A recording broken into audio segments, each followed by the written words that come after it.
are the directors of Our Monologues 2024! Okay, we'd like to acknowledge that we are on the territory of Chin, the ancestral and unceded land of the Chochenyo-speaking Ohlone people, successors of the sovereign Verona land of Alameda County. We also want to acknowledge that a land acknowledgement is not enough. Please check our website and Instagram for additional resources. For anyone who stumbled into this theater unaware of what you're getting yourselves into, stemming from Eve Ensler's The Vagina Monologues, Our Monologues was created by Mara and Daphne 5 years ago, featuring stories written by Berkeley High students. Every year, this student-run production showcases a unique set of monologues, songs, and dance performed by Berkeley High students. We hope everyone walks away inspired by the vulnerability of the stories shared today, bringing you closer to your most genuine self and to the community surrounding you. We all deserve to understand and be understood. Some logistics. It is important to note that some cast members are performing monologues they've written themselves, while others are performing ones written by their peers. And please check your program for monologues marked with specific content warnings, as some include topics on sexual violence, self-harm, eating disorders, and suicide. Please feel free to step out anytime during the show if you are uncomfortable or need space. There will also be a 10-minute intermission about an hour and 15 into the show. Make sure that your phones are silenced and keep in mind that our opening and closing shows will be recorded and on YouTube in a few weeks. So keep recording to a minimum and don't obstruct other people's views with your phones. No flash photography and no food or drinks in the theater. Also, bathrooms are to your right. And this show was created to represent the greater VHS community. We invite you all to show your enthusiasm through snaps and cheers if you feel connected to what's being said. Snap if this is your first time seeing our monologues. Snap if you've already seen an Our Monologues show. Without further ado, we invite you to sit back, snap along, cheer along, and please enjoy Our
They tell me I'm too young to understand. They say I'm caught up in a dream. Well, life will pass me by if I don't open up my eyes. And that's fine by me. So wake me up when it's over. When I was and older. All this time I was finding myself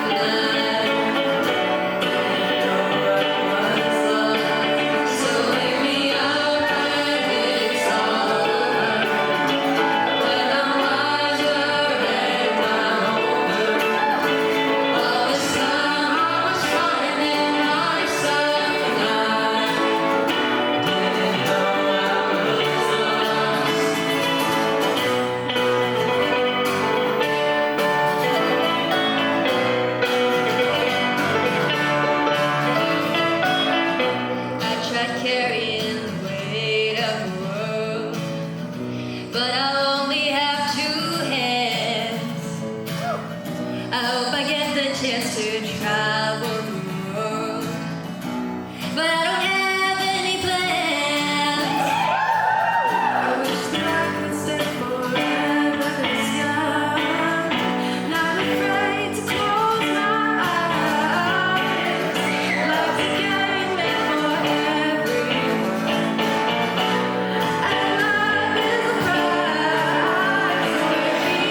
with cookie-cutter circles gutted from their core.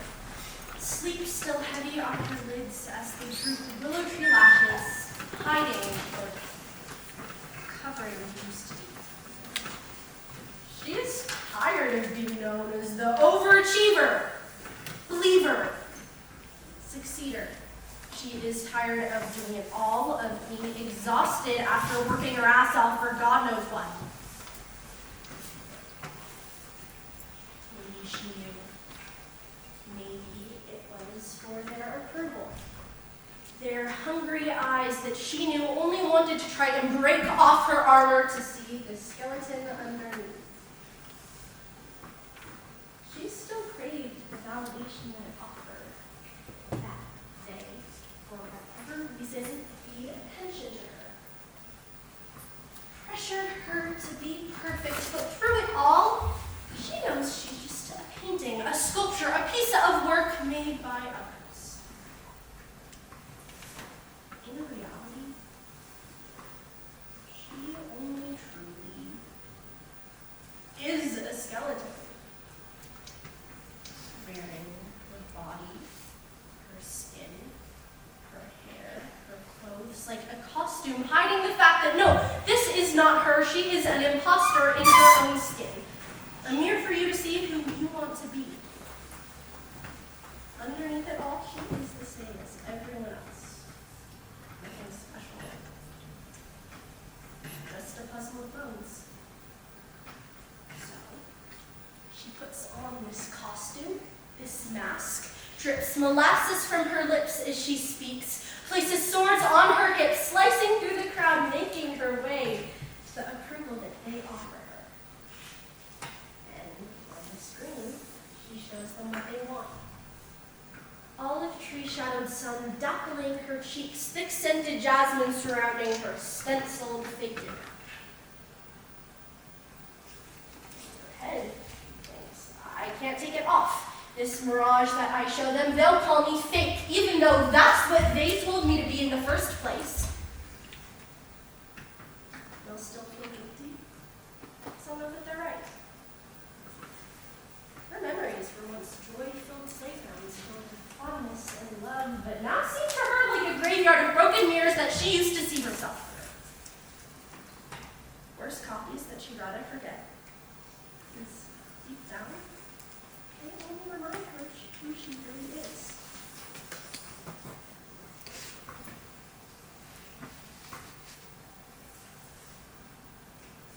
Little girl. Maybe filled with passion, ambition.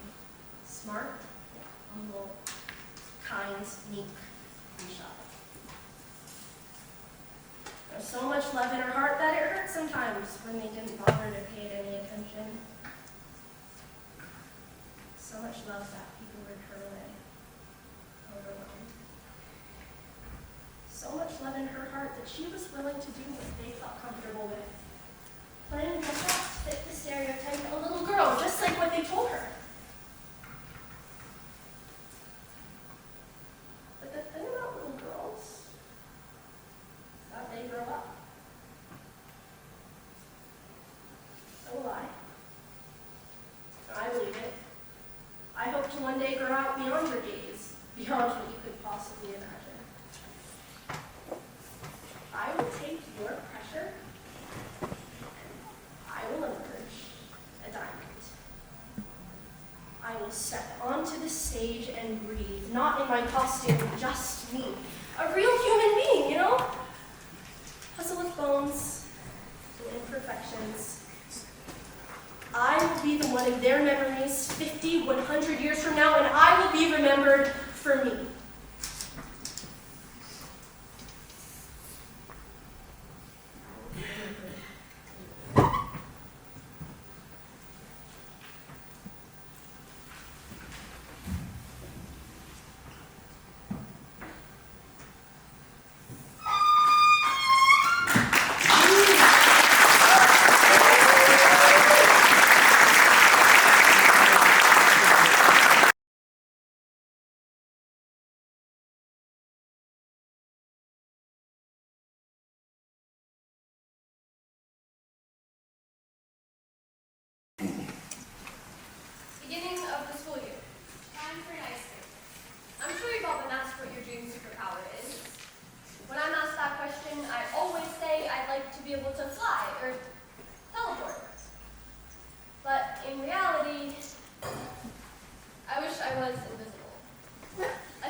body that's visible for other people to see just feels like so much more trouble than it's worth. I look in the mirror and I see my acne, my big nose, my boobs that are just wrong, my chapped lips, my unruly hair, my short, curvy body. And when I'm alone in my room, these things don't generally bother me. Usually, though, when I look in a mirror, it's not for me, but for other people. And then my body's existence feels like a betrayal. When I look in the mirror, I'm often thinking, what are the people I see today going to notice and learn about me? How am I going to be perceived? What comments are going to be made about me? Existing in a world where other people can see me stops me from feeling comfortable in my body and presenting myself in a way that feels true to me. Because if I dress how I want, or even exist in this body, what are people going to say? What are they going to think? It'll be a never-ending stream of, you're breaking out, sucking your stomach. Are those your boobs I can see through your shirt? Do you have to cut your hair that short? You need to look more feminine. Why do you look like that? You're so cute and tiny. Do I see armpit hair? This is a special occasion. Can you make yourself look pretty? I'm fucking sick of it. Why do you get to decide what pretty is? Why aren't my flaws beautiful, but instead something to be cured? Why can't my hair look the way I want it to? Why do I have to be tall and skinny? Why can I tell that your eyes are looking me over, finding every flaw in my body and fixing it in your pulsing little ball of flesh and neurons in your head? Who gave you the authority to make opinions or worse, commentary about my body? The worst part, though, is that when you look at my body, you immediately think girl. Boobs, Check. curves. Check. Well then obviously this body is girl. No questions. My body forces me into a gender binary that I did not sign up for. I don't want you to look at me and think you immediately know what my gender is because you don't. I don't want to look in the mirror and misgender myself based on what I see because I still look in the mirror and see a girl even though I know I am not one. I just really wish people would stop sticking me in boxes based on my body or stop subjecting me to unsolicited comments about my appearance, or even that my brain could just stop caring about what other people think of me. But none of that's going to happen anytime soon. So I'd rather just be invisible, so that your prying eyes will pass right over me and on to someone else.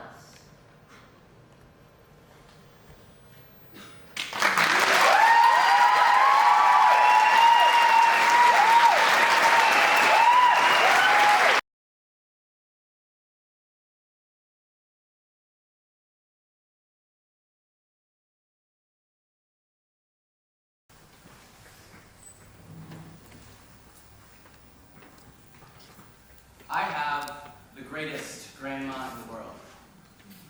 That sounds like an odd thing to brag about, I realize that, but you would not believe how many people say, I have the best grandma ever. They're all wrong though. My grandma, my nana, as I call her, is probably the snarkiest, probably the wittiest, but definitely the most curmudgeonly human I have ever met. But I love her, taking care of me and my family. She even gave me my first haircut. Now, you might be thinking, well, she's your grandma, so you are her prized grandson. So she's really nice to you. First of all, no. Second of all, no. I am scared of that lady. She emits an aura that you don't want to get near. And she only speaks Mandarin.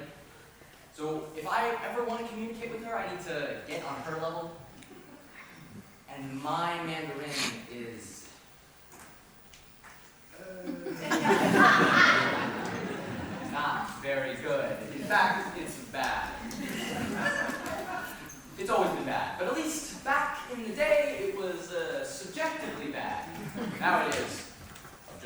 I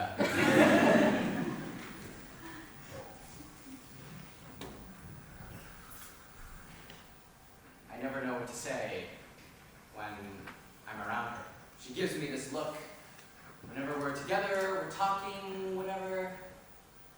I'm sure we all know it. There's, you know when you're with your friends, and you're all having a good time, you're just laughing, and you say something, and it comes out wrong.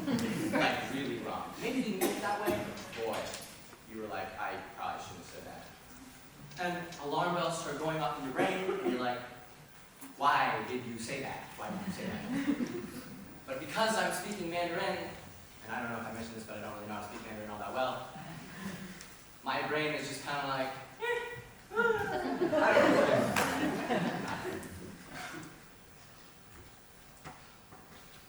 It's not all my fault, though. She, believe it or not, is old. She's starting to forget to turn off her stove or lock her door when she leaves the house. Which, I mean, I do that all the time, so I didn't think it was that big of a deal. But apparently, if you leave your house with your stove on, there's a high chance that it burns down. Also, if you leave your house with your door unlocked, there's a high chance that someone will break in. So that's bad. Last time I was there, I got a haircut. Last time I was there, I noticed how dramatic the height difference between me and her was. Last time I was there, I noticed how every time she stood up or walked around, she had to use her furniture to support herself. Last time I was there, I noticed how every time she cut my hair, her hands trembled.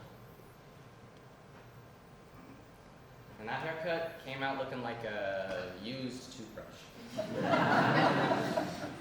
And I crack jokes, I make fun, I tease her. But in that moment, I realized how short on time I was. It didn't matter whether I saw her or not. Change is constant. She is old, and one day she will not be here. And I hate that. I hate that I'm losing her. I hate that I'm losing my Mandarin. I hate that I don't have the time to get it back, and so all I can do is sit here and watch it fall away. I still remember when she asked me, she said, 你的爸爸妈妈还会一起吗？弟弟好吗？ Are your parents ever going to undivorce? And how is your brother? And I didn't know what to say. I tried to tell her that my brother flunked out of school last month, and that I hadn't even seen him all of that week.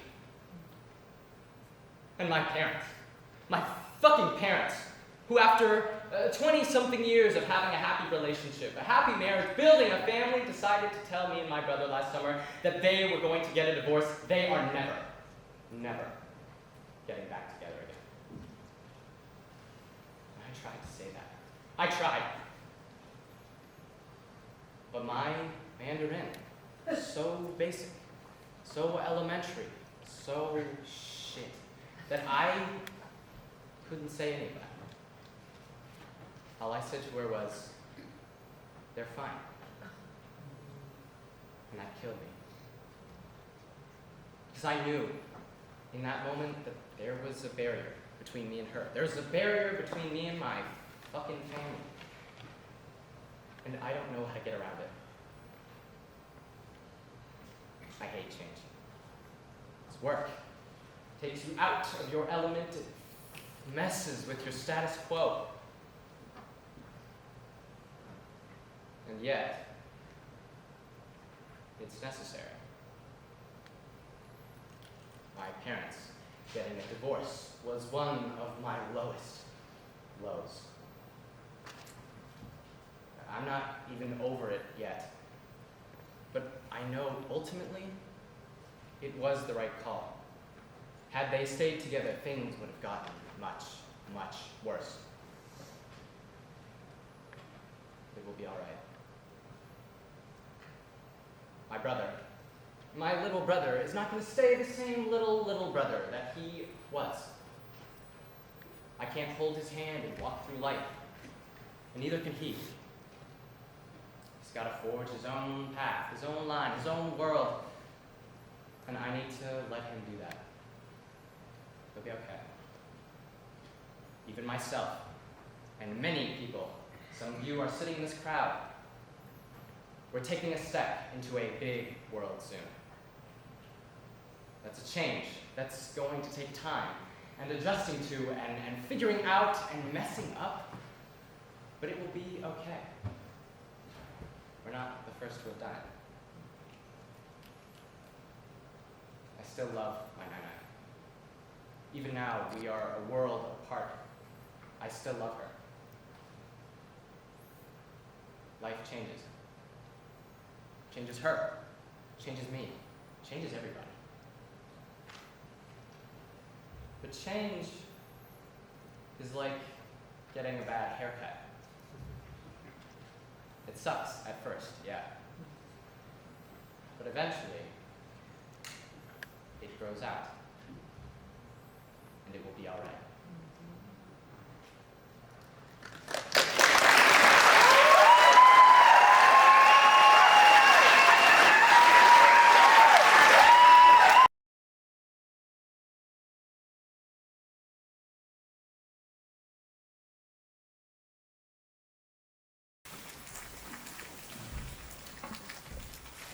We all know what happens when women don't answer catcalls. I wouldn't want to harm an ego or be the reason I get called out of my name or buck 50 to my face or to have someone explain why I'm being lowered 6 feet into a grave the first time my voice ain't come off so sweet. But this isn't the first time I beg to shed my femininity. Isn't the first time I've watched women be victim to words that made them uncomfortable. This body, my body, I no longer wanted, no longer deemed its owner, no longer property of this empty shell that I call mine. I'd be theirs now. The wolves, the streets, the catcallings, the men who use my body as another talent to define their masculinity. I'd just be a spirit, a walking embodiment of my own reflection.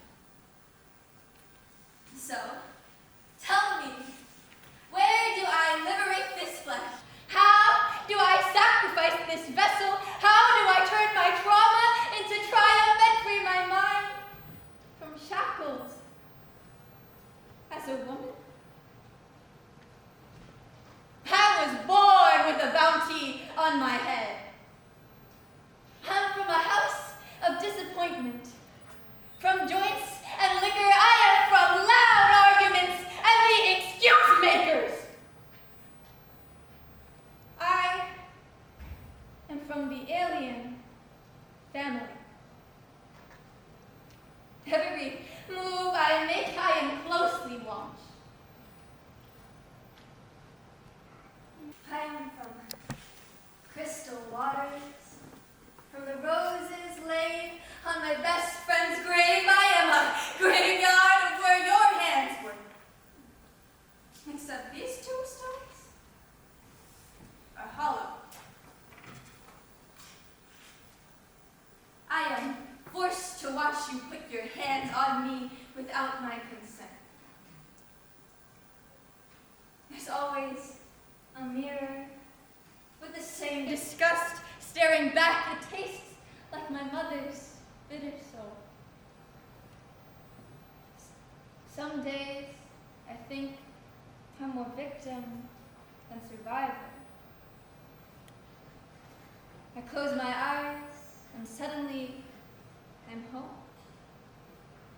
But my hands are tied to cement blocks on the floors of my room and my eyelids are taped to my forehead. It sounds like the gunshot that pierced my eyes, looks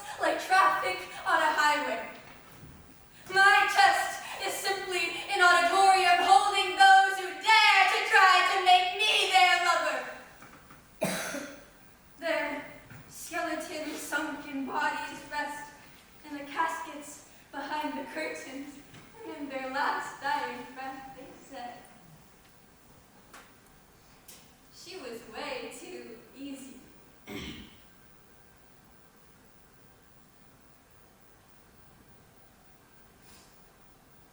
I feel hopelessness in every room. You must have heard the whispers. You must have heard the ghosts that haunt the hallways when they said easy. You heard desperate. When they said untouchable, you heard a challenge. When I tried to run away, you grabbed my loose wrist with your stronger hand, and you said nobody was coming to protect me. You said you just wanted to enjoy me, as if I were a golden meal on a gold plate, a platter up for grabs for those who dare to try to take from royalty.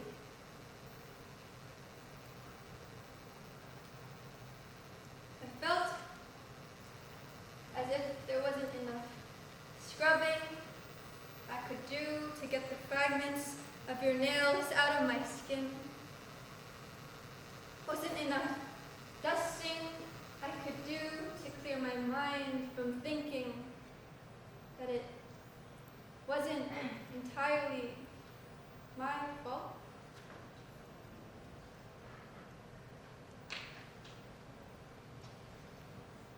I'm like a mixed drink from the rocky cliffs that failed to kill my heart to the sirens outside my door because of my lousy father. I am lost in all the dreaded memories, to where the photos are scattered everywhere. I may be from the house of disappointment, but I refuse to let it multiply.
it's a small sacrifice to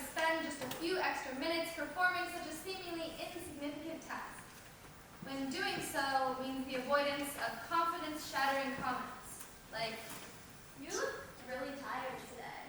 and You just look different today. I don't dislike the way I look without mascara, or even think I look exceedingly different. I just know myself. And I know the way a comment can linger in my head all day, like a bothersome and impressively persistent mosquito. I can swat at it, remind myself of its massive unimportance, or attempt to ignore it. But it will still chip away at my sanity until some big emotion builds up and explodes, one way or another. I can't walk into any classroom without seeing those boys. Sometimes I wish I could just strangle something. Can't they ever let the class progress? I swear, every 30 seconds they just explode with all their freshman dude energy. Well, I'm just glad I'm not one of them. I'm not one of them, right? Well, I'm a boy, but I feel like I've never really fit in with the boys.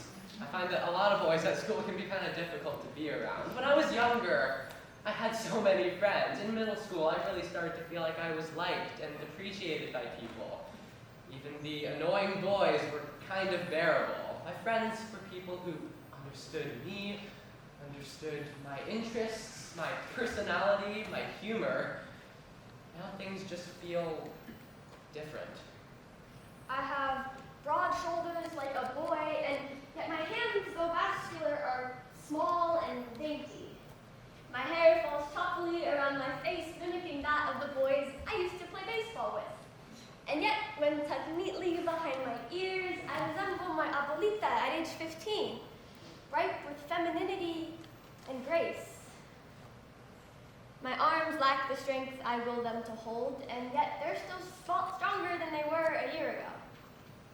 My voice rasps from years of screaming small lungs out in wooden dojos, and yet, when greeted by an older family member, is nothing but soft and high-pitched hellos. A mere image of everything they will me not to be. It's hard not to give them that small shred of hope that comes with my lady voice, as it's been dawned on by my cousins. I'm learning that singing's about letting go of the tension in my jaw, my hips, my tension, my anxiety and suicidality, and your tension of fear of my body, of indifference to my body, waiting till we scream, till we plaster signs, gender-neutral restroom signs to scream, and maybe plaster signs on our behalf, and maybe sing for once with us. Okay, so I was at this party, and I was talking to this guy, and we were having a really great conversation. And to me, it felt like a really great, completely platonic conversation. But we ended up in a room, just the two of us, and that was when I got the sense that, for him, it wasn't a completely platonic conversation at all. Okay, no big deal. I started to move back towards the other room, thinking we would just migrate back towards everyone else. But he asked if we could stay, and I agreed. My gut knew what was going to happen, and my gut also knew that I didn't particularly want what was going to happen to happen. But I just went with it, and when he asked to kiss me, I just kind of sat there, unsure of what to say. But then he was kissing me, and I wasn't thinking about the kissing while we were kissing. I was just weirded out and oddly amused by the fact that he just went for it, without waiting for me to respond. He was probably just too drunk to see my hesitation.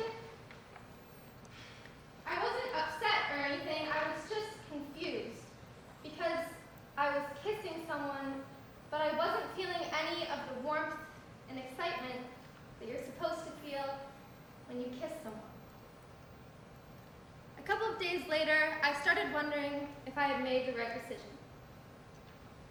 Kissing him for however long we made out for was entirely for him. Entirely because he had wanted to. Entirely for his pleasure. My only reason to kiss him was because he had asked, and maybe I shouldn't have even let him since he didn't bother waiting for me to respond. I don't want to just do things for other people, and the more I live my life trying to please everyone around me, the more I lose myself and the things that I want. In middle school, everyone kept stressing how important it was going to be to make new friends in high school, since you're not going to have classes with all your friends from before. Well, yes and no. It's true that it's much harder to stay close with my friends from before, but making new friends? How am I supposed to get along with these people? I just don't relate to them. They're so different. I'm not your stereotypical high school boy, and though I like to deny my identity as a theater kid, it suits me way better than whatever the hell you call those boys. When I'm with my theater friends, I can feel at ease. I can be a boy who doesn't have to dap someone up every 2 seconds. I can wear makeup without getting weird looks.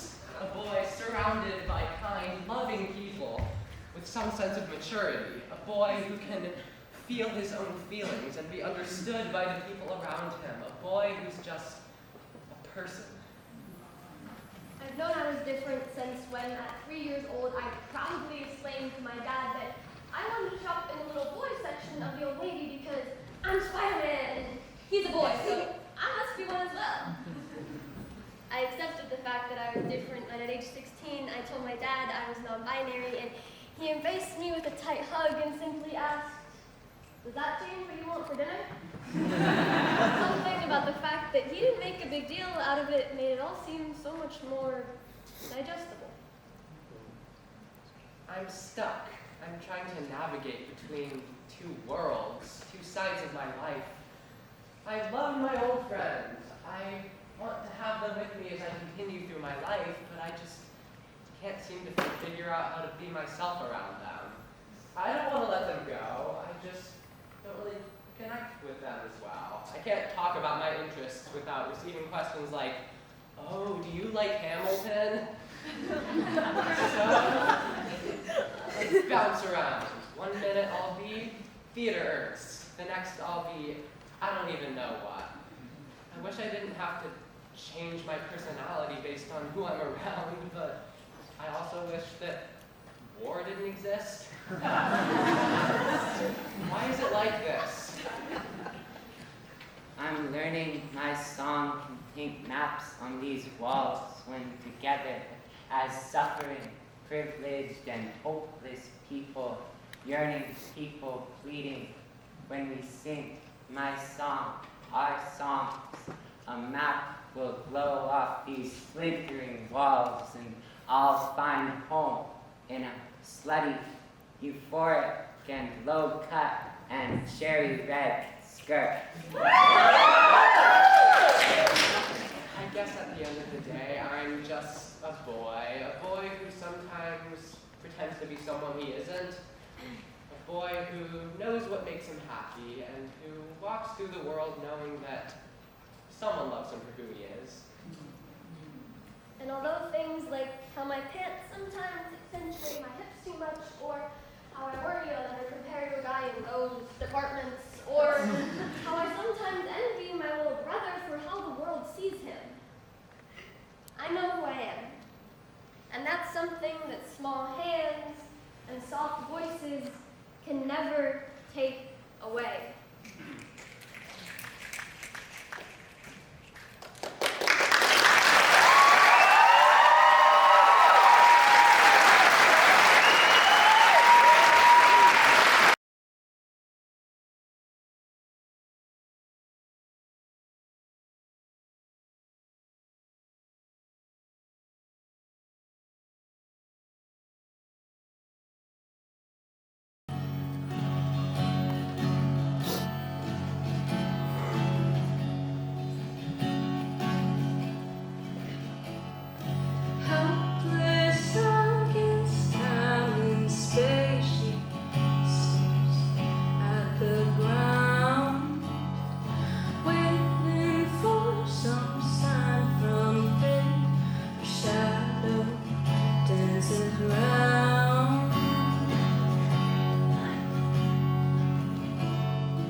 self-harm and eating disorders throughout the entire piece.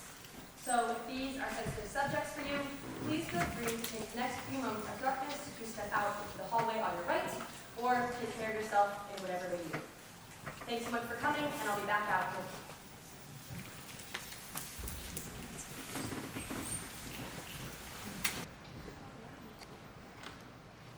I know that no two people are the same any more than two fingerprints or two clouds in the sky.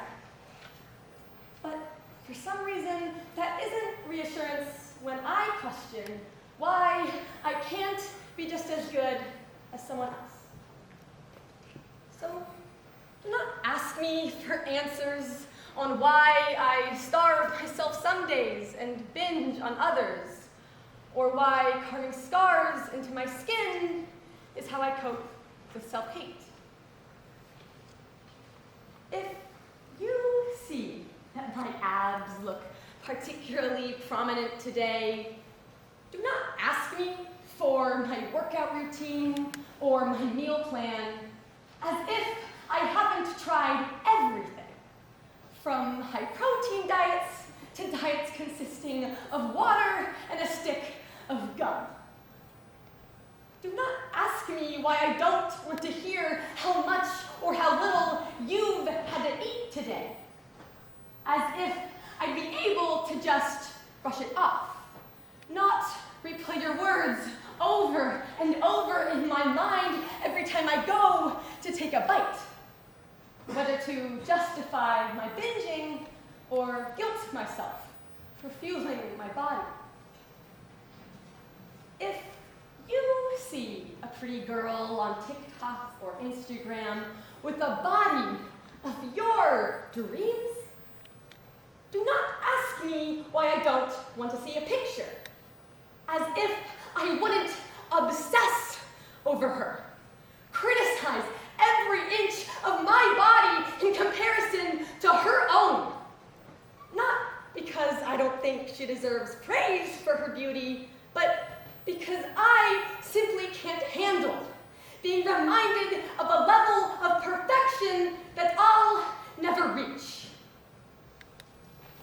Do not ask me why I always compare myself to other girls, as if I like making them my biggest competition, pitting them against me in a beauty contest that they're not even aware of, because I don't know how else to cope with my own insecurity. If you see the marks on my arms and my legs, do not ask me why I did that, as if I could ever explain why the emptiness I felt inside made me draw my own blood, punishing myself for my imperfections. Do not ask me if later on I'll regret the scars that are left behind, as if the future is any concern of mine. Do not ask me if I am depressed, as if I am in any place to equate my emotions with one simple word. How am I supposed to provide answers to all of your questions when I can't even begin to answer my own? Because I can't explain why I like the feeling of the blood rushing to the surface of my skin, or of an empty stomach at the end of the day. Why I love food, but hate eating it. Why I want to be perfect so badly, but wish I didn't have to be. Why it rained yesterday, or why there was a math test on shit we didn't even learn. I can't explain why at the moments I should feel happiest, I feel quiet and alone. The way small things cheer me up temporarily, but after that, the sunshine is gone. So, if you're coming to me for answers, you're in the wrong place. you'd have more luck asking me for help on that math test than on why I leave scars on my body. And believe me, those are slim odds. I used to tell myself I'm not allowed to be depressed. I've had no trauma in my life, so I have no reason, no right to resent my body shaped by the genetics I was born with, or the life in the loving home I was brought up in. I rack my brain for hours, searching for answers to the questions I keep asking myself. Why can't I have a body like her? Why can't I be pretty like her? Why can't I stop feeling like every day is repeating? And there's no point to keep trying to be someone meaningful, because how will I ever be good enough for myself? No matter how many times I keep asking, I can't seem to get the right answer. Just like with that stupid math test. So, if you're coming to me for answers, go fucking ask someone else.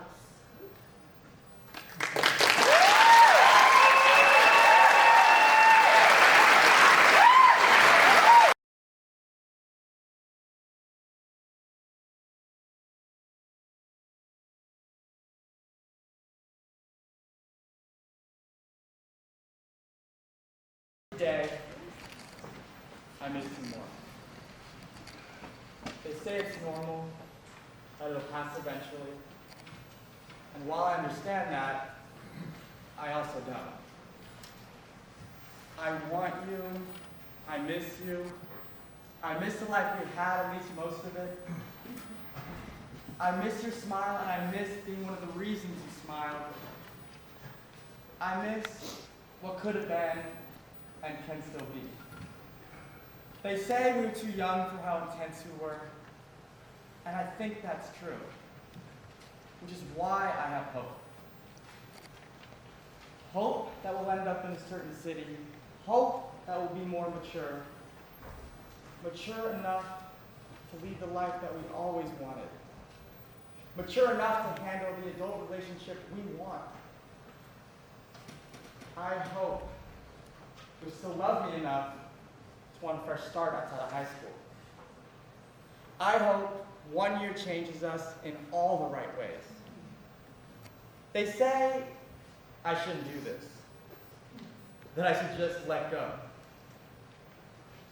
And once again, I agree. I think I should be able to learn to let go. But a lot of the time, I just think, who cares what they say? So, I'll do my best to let fate take its course. Because in my more lucid moments, I believe that if it's to be, it'll be. But I have hope. It might be stupid hope, pointless hope, hope I shouldn't have because it's not healthy, because I'm 17, because I should be experiencing other people, which I'm not against. But you're my first love, and I'm a hopeless romantic. A stupid romantic. So I don't really care if I should or should not have hope. And if it turns out that we aren't meant to be, then that's okay. It would really fucking suck, but it's okay.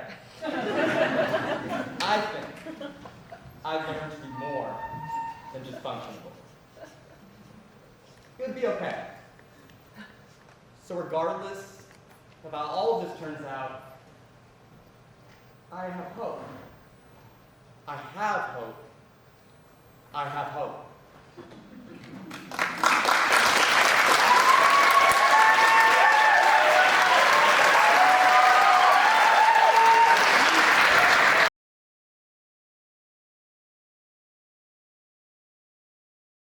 I wish I could be like you.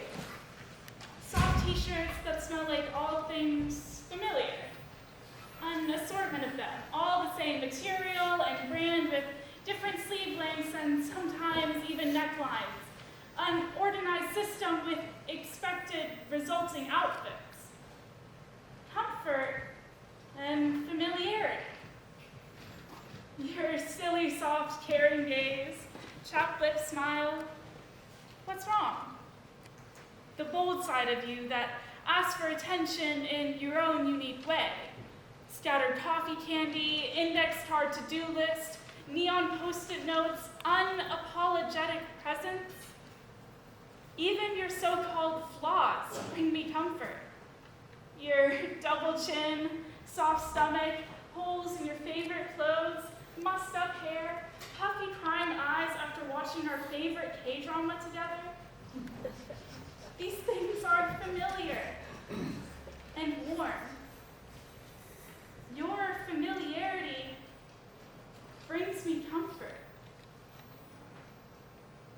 I know when you tell me I can change my nose shape, or when you remind me of my acne once again, it's because you care.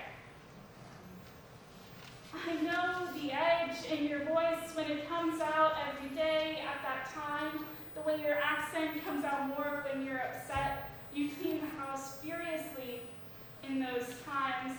I know the way you say something when you need someone to redirect your anger towards after the source tires you, so you turn to me as your outlet.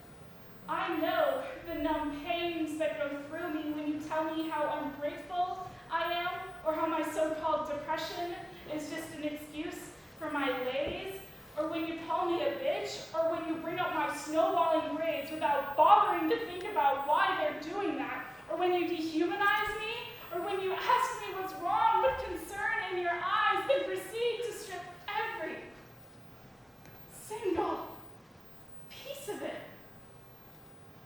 So I am left raw, doubting my own thoughts and feelings. It's all in your head. My very being invalidated. Me? An excuse. You can't teach someone with a broken leg to walk, but you don't understand. I know the flinch I reflexively act upon when your anger gets too much for you to handle with just words. But that rarely ever happens anymore, though. I'm proud. You've progressed. And I know the thoughts racing through my head will just eventually fade into excuses I make for you and myself. And when you come into my room the next day with a hug and a smile, I know it means I'm supposed to forget it, since you've done so much for me anyway. I know you. It's all too familiar.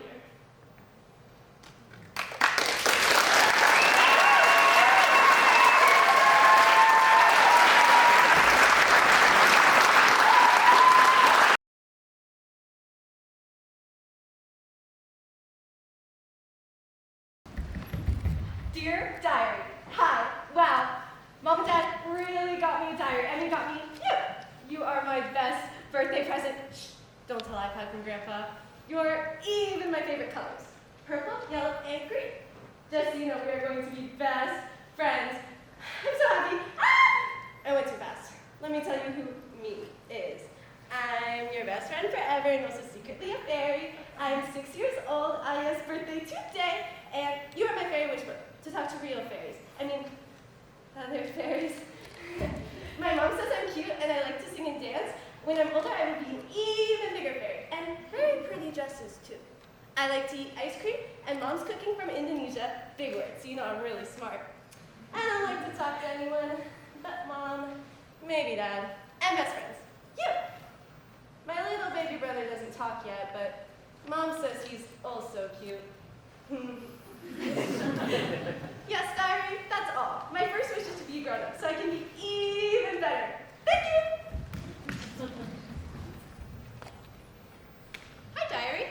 I had my 7th birthday party today, even though it wasn't my birthday, and it was fun, I guess. But my friends were fighting, and one of them is only there because my mom likes their mom. They're mean to me, so I don't know why Mom likes them. For my birthday, I got to wear a sparkly blue dress. I really love it, even though it's not purple or yellow, it's so pretty. But after everyone left, Mom and Dad made me change to black. Why black? I wonder why they made me change. They seemed so sad I had to wear black instead. We drove to see my grandpa, and I was excited. I'd never been up that late. But when I got there, it was weird. Why did Grandpa not wake up to say hi? He just lay there, in a beeping bed. My grown-up family is crying like a little baby brother does. If I were older, would I be able to help them? Dear diary, this is stupid. I'm 7 now, but I just feel bad. I don't get excited about the day anymore. I don't even know what day it is now. My friends just think I'm normal. Why can't they see me? Please, see me. Books were my happy place, but now I've just been using the iPad my grandpa got me before he died too. The internet is a very big place for me. Sometimes it feels like the only place. The internet people are hurting too. I hear it in their voices. They look how I feel sometimes, naked. But I still don't understand why they make some of the noises or move how they do. Is this good? I can't ever tell.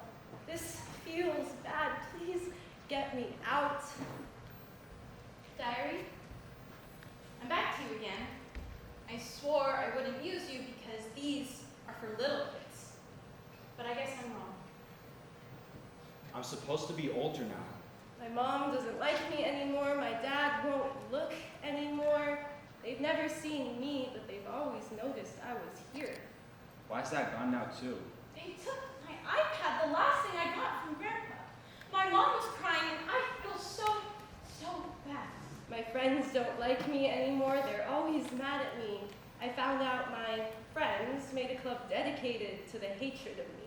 My little brother is the only happy one I know, and he can't even look at me. And that one boy from class, he keeps me here, but he gets new friends easily. Books are again my home. They're my shelter. But the heroes the books tell of never seem like me. Diary, help me. I can't get these thoughts to go away. Maybe I should just go away. No one would see me anyways. Diary, I'm sorry you weren't able to grant my wish.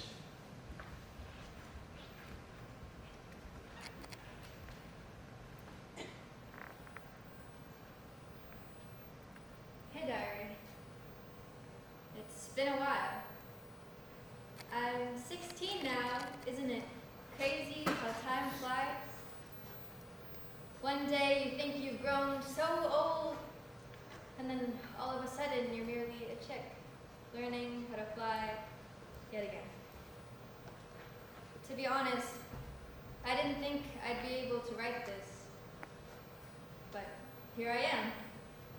It's weird how I've matured. Some things I've learned way before I probably should have.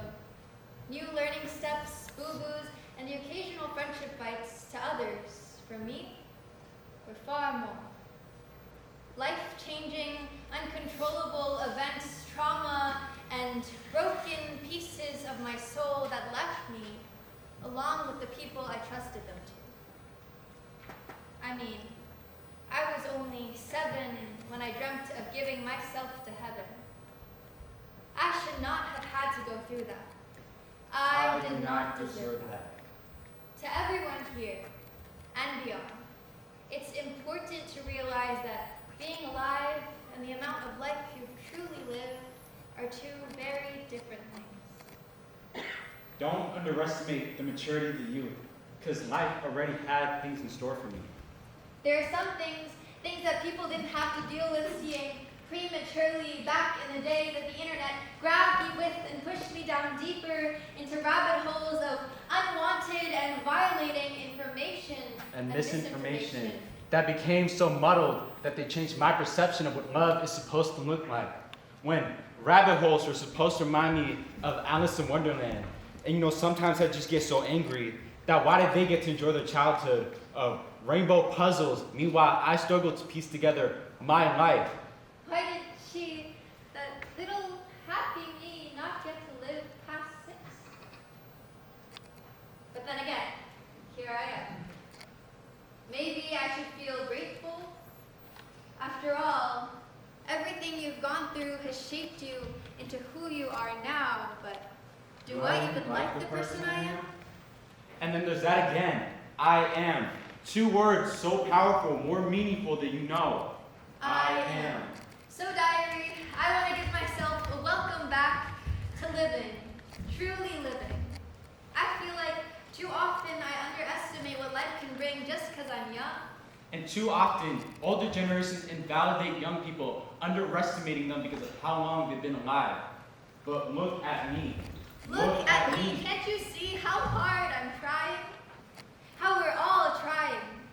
I've been attempting to breathe even though I'm drowning, but that means I'm still close to the surface, and that has to be enough. Diary, if you know me from the past, when you met me, I was a people pleaser, open-handed. And when you take those hands and tie them, know that they'll break free.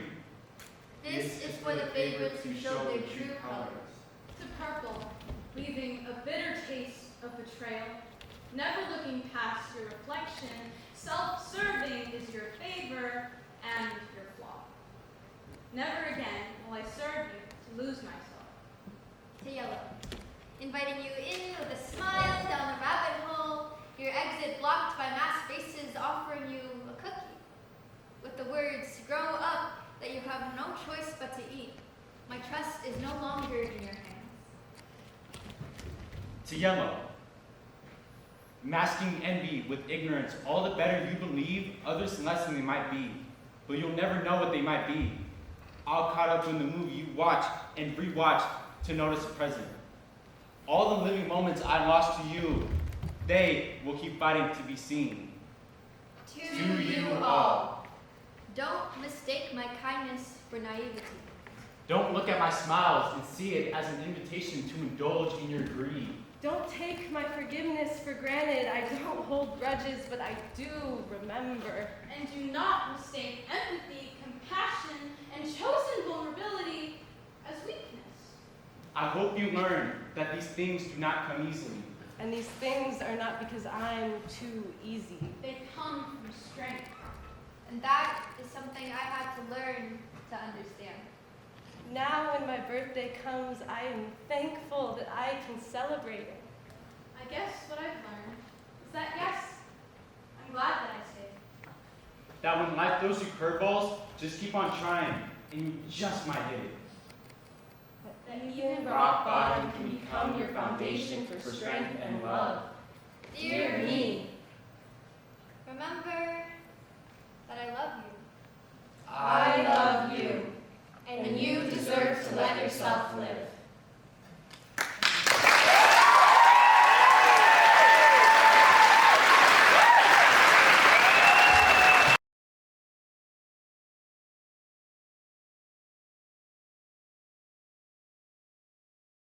I don't remember how we became friends.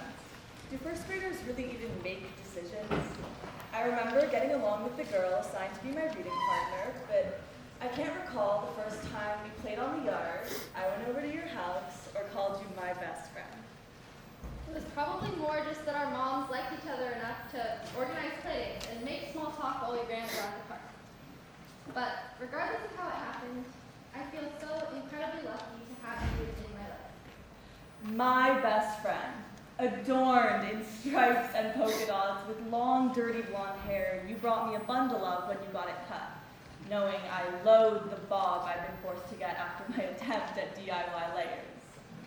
Silly and outgoing, the fastest girl in our grade, an enviable feat. We managed to withstand the typical friendship-ending force of being placed in different classes each year, always running to meet up behind the big tree at recess and walk around the perimeter of the yard, singing pop songs and hoping passers-by would compliment us. My best friend, with the most infectious laugh and a strong commitment to the meticulous execution of her iMovie visions. Permanently flushed red cheeks and a healthy sprinkling of freckles. You rocked capri leggings with soccer jerseys, and you certainly marched to the beat of your own drum, opting to do makeup and costume design for the school play rather than audition, claiming it would have interfered with your flag's football schedule. The inevitable drama that comes with spending 6 years with the same 50 kids never seemed to touch us. It only strengthened our bond. We often marveled at the fact that we'd never gotten into a fight, especially considering the numerous feuds and petty arguments we constantly witnessed in our friend group. Elementary school was so safe. Middle school, on the other hand, was different.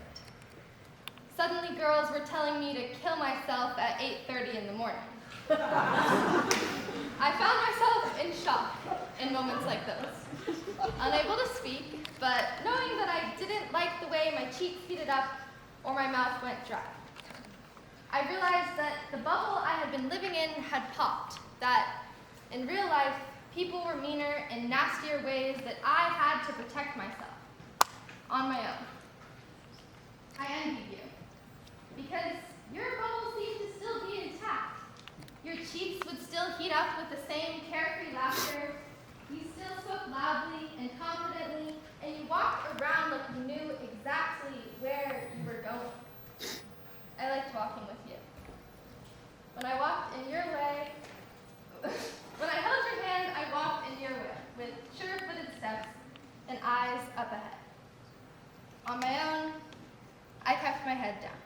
I was overwhelmed, and I depended on the machinery of my routine, riding my bike to early morning band practice and home from basketball after school. Middle school brought a different beast. My tendency to overthink. This was somewhat due to unlimited social media access and many after-school treks to the Telegraph for Andy Meilin. But mostly I'm talking about my need to constantly evaluate every aspect of my life to make sure that I am normal. I had gone through our entire friendship knowing how awesome you were, but all of a sudden it made me nervous. You were everything to me, who I aspired to be, who I always wanted to be with. I was just worried that you meant more to me than I meant to you.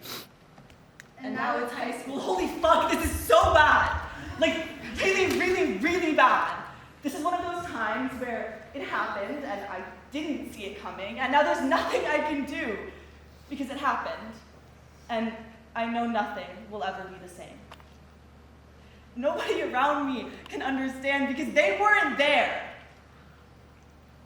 I can't stop crying. I cling to every text you send me like it means we're okay, that it has passed, that this is a funny story we'll tell soon.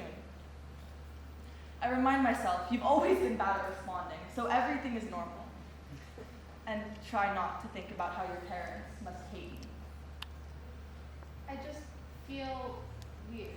Like there's something looming over me and like I'm watching myself do things from outside of my body. Or maybe I'm just hyper aware of my body, especially my hands. I keep looking down at them because they feel like they're not mine. I've been having nightmares, and my mind keeps flashing pictures of memories that make me shudder. I keep seeing your face, crying and yelling, and the backpack that dropped to the floor, and the tiles that I focused on, when everything around them went blurred and black. Everything I remember is broken and jagged and doesn't fit together no matter how many times I go over it in my head. I just feel like I can't trust my brain anymore. The next time I saw you, we smiled and hugged because we love each other. And that's what we always do. It was different though. You were fragile and emotional, really only thinking about the last time you'd seen each other. Things were sort of okay. You were doing better, but then you were crying and going up on my couch, and I couldn't help but feel like I was the problem. I felt so stupid for not recognizing the signs of the past, that I pushed you too far, that I was supposed to protect you. Also, we could get fucked up at a fucking baseball game. I thought I'd be okay, but I wasn't. I couldn't sleep and I could barely eat and I couldn't understand the way I was feeling about you. I was so mad at you for wanting to be cool, for thinking that I couldn't see through exactly what you were doing, for caring about stupid social shit more than me, your best friend. In all my rage, I came to a terrifying conclusion. That even after all these years, you meant more to me than I would ever mean to you. It felt just so unfair, seeing you live your life normally when mine was so incredibly, undeniably fucked. But also, I missed you so much. I thought about you all the time. I kept seeing your face crying and how you were the only one who understood how bad it was, because you were the only one who knew me like that, who could feel my feelings immediately as I was having them, and see what was happening in my eyes when I didn't know how to explain it with words. For months, we passed each other in the hallway. At first, I texted you to remind you I was here for you, but then I was just worried I was making it worse. It was wrong to put my pain on you, to ask you to comfort me. So I just gave you space. I couldn't be selfish, couldn't ask anything of you when you were quite literally fighting for survival. I settled for bits of information my mom got from yours. They were always heartbreaking, but they were something. The utter emptiness I felt when I would see you through a door window or stay up late stalking your Instagram made me feel like we'd never be friends again. I grew tired of crying every night. Those first few months were excruciating. I became more and more numb to it, filling my life with distractions and just trying to keep my head up. I thought I was doing better, but then I saw you. Pure chance. I like to think it was divinely ordained that you should walk into the same restaurant with your entire family as I was with mine on a random Thursday evening. I immediately fell apart. When I saw you, my stomach dropped, and the soft fizzing in my ears, which had become constant over the past few months, rose to an overpowering state. Neither of us were listening as our parents made small talk across the table. We stared at each other, your eyes wet, your mouth configured in such a way, thinking that if you could just keep your tongue pressed between your teeth for a little bit longer, you'd prevent the onslaught of tears that were about to pour out of you. I had spent those months away from you believing that you didn't care about me. I had resented you for not fighting for our friendship, for not seeing it how I saw it, that it was sacred. But seeing you, so vulnerable, so honest in your snotty and flushed implosion of emotions, I could feel for myself how hurt you were, how much you loved me, and how that was stronger than the superficial constructs of high school that I'd reduced you to. That night you texted me. I hadn't seen your contact pop up on my phone in months. Can we talk? We met up and sat and cried and said everything. Every resentment we kept inside. Every admiration we'd never expressed. It felt like the fragments of my life, which had been whizzing around directionless, were finally settling back into place. We were rebuilding our friendship, and this time, it was intentional. We had found each other through fate, or luck, or some other unknown force that brought two little 6-year-olds into each other's lives. But when we came back together, it was a choice we made with certainty. That this was someone I wanted to fight for. Now we're leaving soon. I'm actually so scared for college. How are we going to stay friends? I feel like I only feel connected to people through seeing them every day. What am I going to do when other people know more about your life than I do? How can I call you my best friend? Dude, we're literally always gonna be friends. This is the kind of thing that transcends time and space and all that corny stuff. But I'm serious. I had so much anger and resentment towards you for so long, but I literally never stopped missing you. And look at us now. We have a crazy strong foundation that's not just gonna go away because we moved. That's true. We are pushing 12 years at this point. Plus, my mom is still close with some of her friends from high school. Who knows? Maybe in 30 years we'll be going on walks with the dogs or having wine nights away from the kids. Yeah, my mom's still close with her kindergarten best friends, and they didn't even have iPhones. They were like writing letters and using landlines.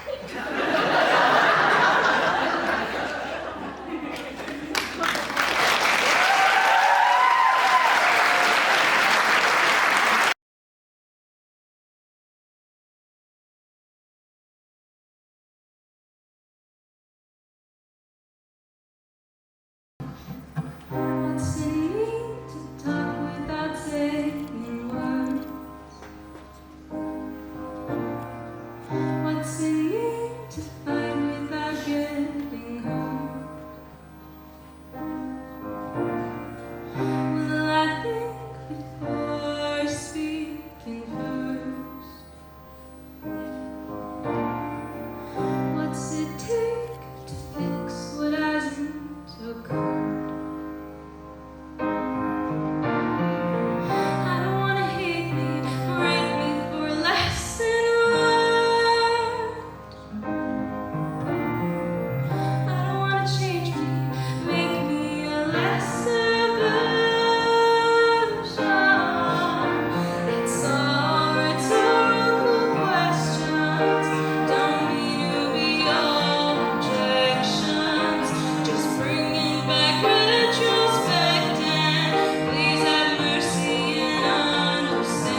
Conscious and blue, hiding from truth, losing something that was really good.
Someone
is for in the hull of your ship.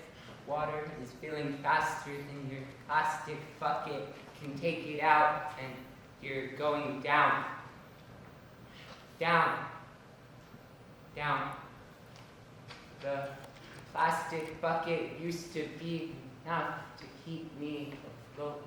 It was only a couple years ago my knees were caked. Knees were caked in dirt and grime as I used the same bucket to build sand castles and shape mountains. But as all children do, I left the safety of my beach on my boat with my plastic bucket in hand, thinking it would be enough to get me to my next destination. How naive. When my hull broke and my ship started to sink, I forgot how to swim. I didn't know how to move forward. I didn't know how to move at all. How do you move when the current is pushing you back? What do you do when the current is pushing you under and your arms can't pull you up, when all the kicking and thrashing in the world only puts you at the bottom of the sea floor and you forget you ever wanted to swim up at all? When the water pulled me under, I was rehearsing. Frantic text messages were followed by a tense phone call with my friend.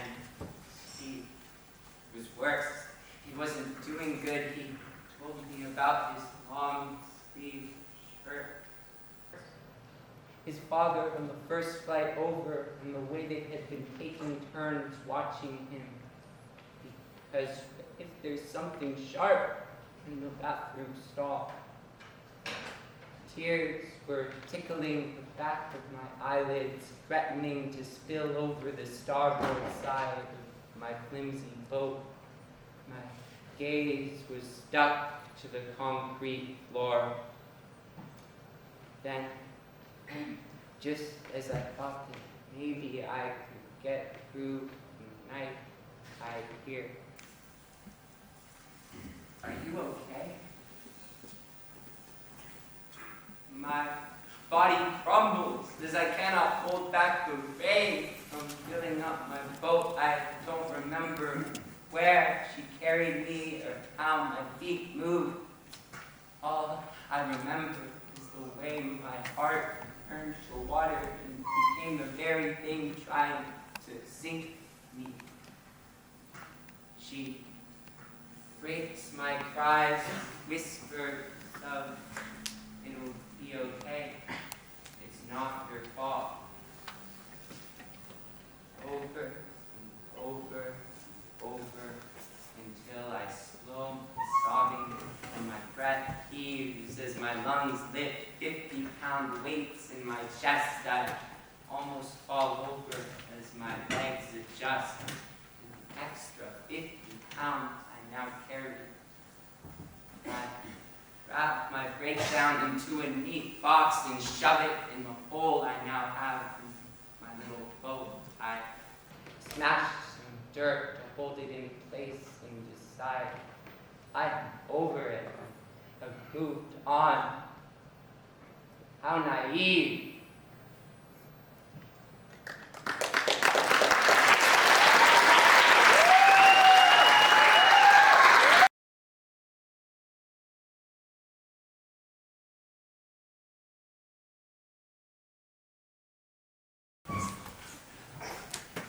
Sunday, March 5th, 2023. For the first 15 years of my life, this day was the same as any other. Not exciting, or depressing, or standout, but absolutely ordinary. This day should have stayed that way. I wish it had stayed that way. But our story really starts a couple weeks before that. I knew I shouldn't have gotten in that car with you, but you brought me a crushed flower and looked so stupid that I knew you were harmless. arrogant, and egotistical, for sure, but harmless. We laughed and drove around and watched a movie, and when you kissed me, I wasn't surprised. I wasn't particularly excited either, but it felt predictable and safe. Then you made me feel unsafe for the first time. You were on top of me, and everything was okay, until I had the sudden realization that no matter what I did, there was no way I could get you off of me. I realized just how much stronger you were. I wonder if you did too. I didn't stop, or push you, or do anything to tell you something was wrong. I told myself it was in my head, that I created the situation, that if I told you to stop, you would. That's when I really should have known. And maybe I did, because after that I told you I was done, that was the last time that we could be friends, but nothing more. Then creeps in March, and that Sunday. I had had a long and wonderful weekend. I went to the beach, I smoked and drank with friends, and I got home exhausted, but so joyful. Then you texted me. I shouldn't have replied, but I cared about you. And I told myself that's what friends are for. And we were just friends. Right? You told me that you'd had a hard day, and you wanted to come over. You promised me we would just hang out and talk. Harmless. Right? Safe? So, I said sure. And I felt safe. And here's the catch. The part of the story that I leave out whenever I can. Because this is why I know that I won't tell anyone about what happened. This is why I know that it was my fault. I'm the one who chose to get high, and you chose to stay sober. I had that weed left over from hanging out with friends, and sure, you encouraged it, telling me to smoke more and more and more, but it was my decision. It was all my decision. So, maybe it was the combination of the weed and the fatigue and the hangover, but what happened next is a blur. I remember you were shocked at how high I got. I was shocked too. You laughed at my struggle to finish sentences and asked me questions you knew I couldn't answer. You sat on my floor, and I felt safe. Until I didn't. Until the next thing I know, you're on top of me. And I can't move, I can't speak, I can barely breathe. Your mouth is on my mouth, and your hands are on my wrists. I bit you. I remember that. Because I drew blood, and you had a scab there for days. But you didn't care. You thought it was all part of the fun.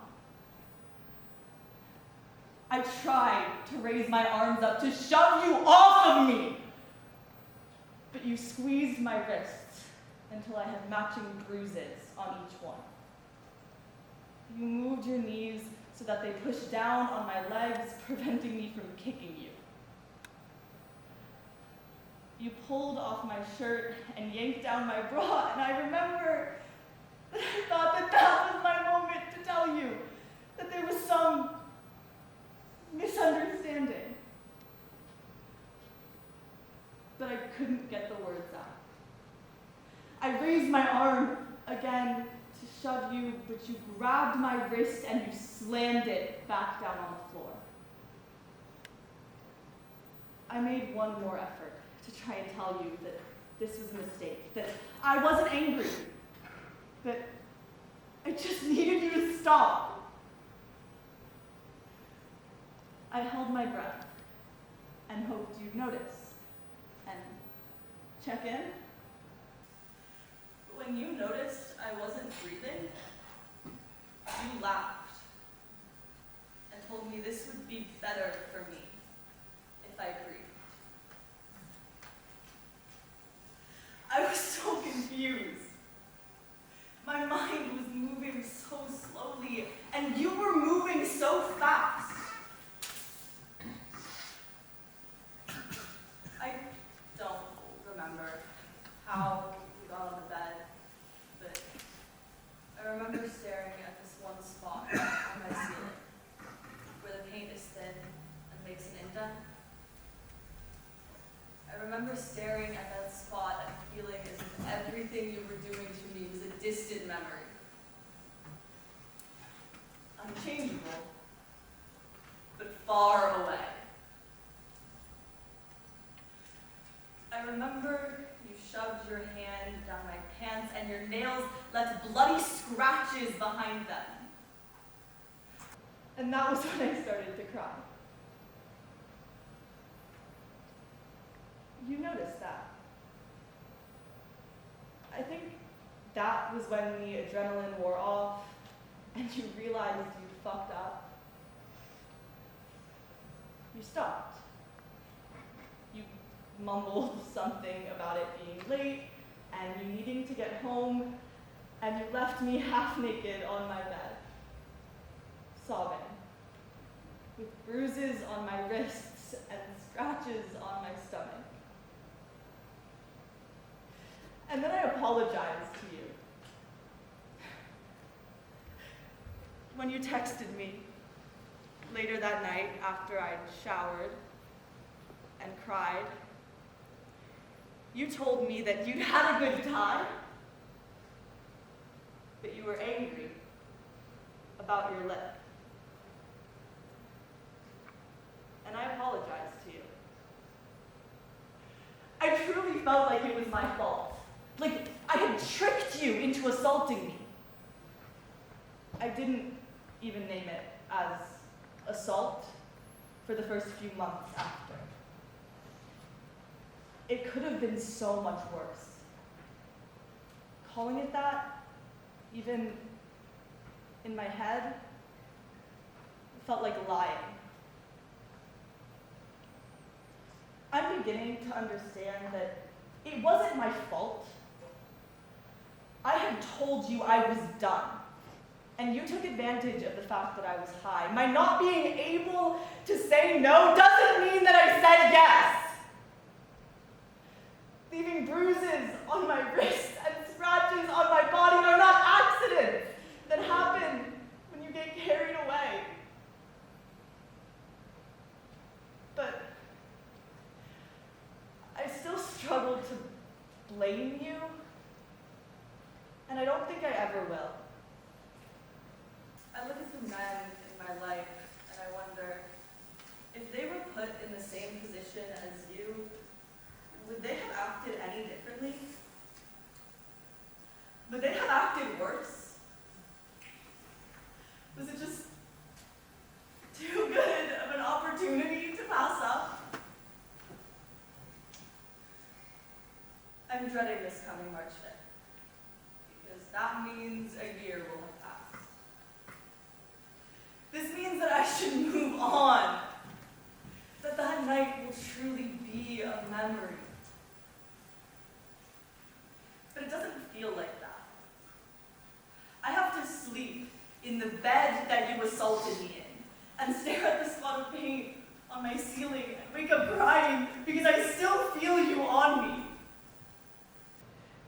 Sometimes, when I'm with other people, they turn into you, and their mouth becomes your mouth, and their hands become your hands, and I feel like I'm suffocating. I experienced that night like it was a memory. But I remember it like I'm back there. Like I'm still struggling to breathe. And you're still laughing.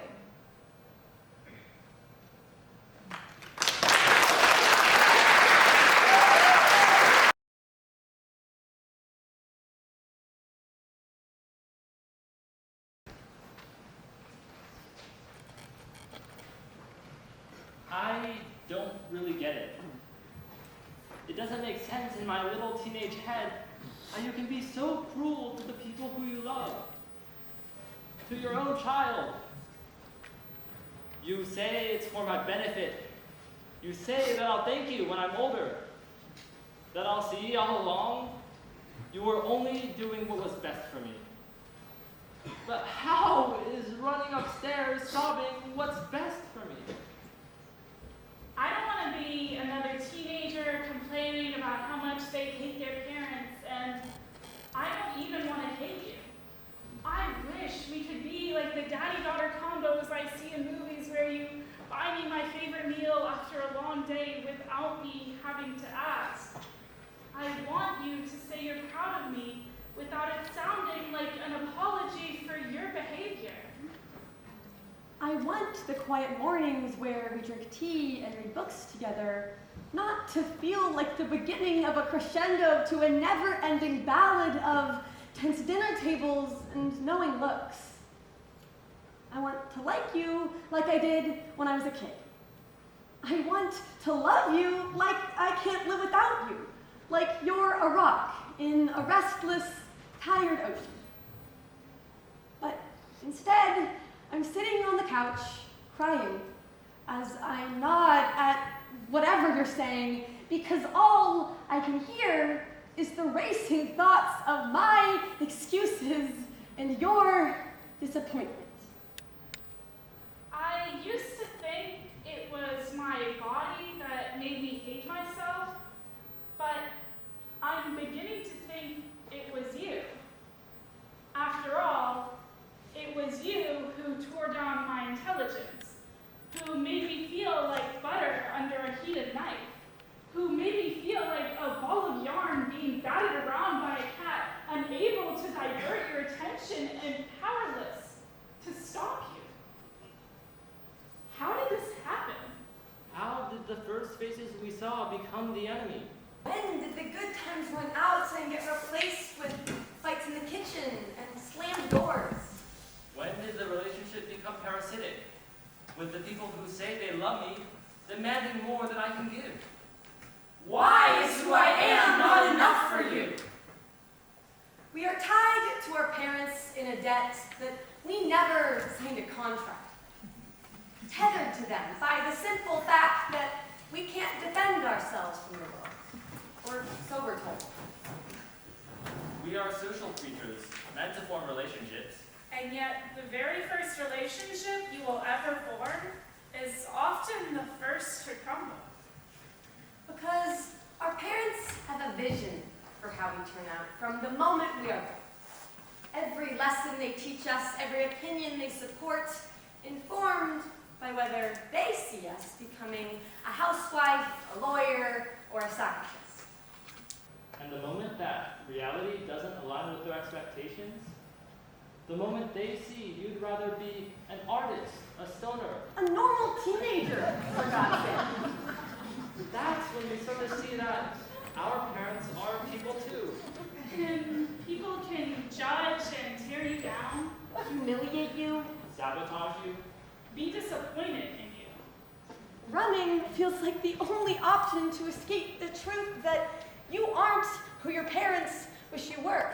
Withdrawing seems like the only tactic to avoid the disappointment and the shame, and the relationship starts to crumble. Statues falling, libraries burning, Atlantis sinking into the sea type humbling. So you start hiding. Shadows in the dark, slamming doors in their face, owl night with location off type hiding. You tell them you started smoking weed. Didn't tell them you were thinking about having sex. Didn't tell them you didn't like having sex. And now you're barred from telling them anything real. Fighting for words that they don't want to hear. Stuck knocking on shuttered houses with no key. Praying you can get in. Praying you can tell them you finally figured it out, and you found the right friends, and you finally found a guy you liked having sex with. But your endless knocking and pleading only echoes into the night. And I don't think I can ever go back, because that would mean telling them all these things about myself that they don't know. It means telling them, I don't trust you. And I don't owe my parents all my secrets, but they certainly seem to feel entitled to them at times. So, I don't trust you just leaves shocked silence and knowing glares in its wake. Our parents don't owe us much, but they owe us a chance to be ourselves, not a standing wax replica of them. But all this time, they've been passing bits of themselves onto us, whether we like it or not. Because isn't that the whole point of having kids? To create the next generation of you? I've already started to make the same mistakes as them. I've already started showing my mom's hoarding tendencies. My dad! My grandma's impatience. Stuck in a contract we couldn't even sign, resigned to a predetermined set of thoughts and opinions from the moment we are born. Forced to go back to the same ugly house with its same leaking roof. To have the same conversations day after day about school and friends and how I'm probably not even going to graduate because that's how disappointed they are in me. All because our hearts were linked through the umbilical cord before I could even form a conscious thought. But I know it's because they love me. Because they want what's best for me. Want me to not make the same mistakes they did, even if I already am. So while they probably owe me more than getting Lunchables for dinner for the third time this week, I know it's because my mom has to run to her night shift so that I can graduate school. So until then, I'm okay with having dinner conversations with Pablo from Backyardigans instead of my mom, because I know we'll be back together again at some point. I owe you that much. And while my parents probably owe me more than the screaming matches, more than silent retreats to my room to leave them to their bickering, I have to remember that it's because they were raised that way too, in the same house as me, and they do it because they want me to be successful. So, Mom and Dad, I'm okay with taking the blame for your fighting if it means we can all be happier a little bit more. I owe you that much. I owe you apologies too. So give me the space to explain myself. Because I promise I try to understand you, even if sometimes we're ships, passing in the night. So here goes. Dear Dad, you don't need to put boxes around me to keep me safe anymore. I promise I don't talk back because I hate you or because I don't understand. I get it. How can you be a parent without some discipline? But stop saying that I am beyond reason because of screens or hormones. I get it. Dear Mom, I know I just walked into another room. I'm trying really hard not to lash out or let you see how sad you're making me. I also think now is not a good time, and we should talk later. So I'm sorry for walking away, but I think we owe each other some space. Please? Dear parents, I know it seems like I'm ignoring you, only coming home at 9 p.m. and all that. But I promise it doesn't mean I don't love you. I do. Life is just tough right now. So if you could give me some space, I promise this won't last forever. a phase. So can we just make it through? Make it till 18, out of college, let me land a 9 to 5, and maybe then we can be best friends again. When my whole world doesn't rest on your shoulders anymore. I'm left thinking, I love my parents, and they love me, but it'll be better for them, and it'll be better for me when I'm out of here in 6 months. Because in the end, it doesn't matter. When the rain finally stops, you can still walk and talk about the deep stuff. And then, when the skies are blue and beautiful, we can find dinosaurs in the clouds again. And then everything will be all right. So what I'm saying is, I love you. I know we have our ups and downs, but I can't wait to get to know you when I'm older. even if we seem so distant today. So here's to the day when the first relationship that crumbled becomes the last one we let go. Here's to the day when I can like you again, instead of just love you. All I ask is that you wait for me. Wait for my shadows to come out of the dark. For Atlantis to rise again. For me to sign a contract for real this time. We owe each other that much.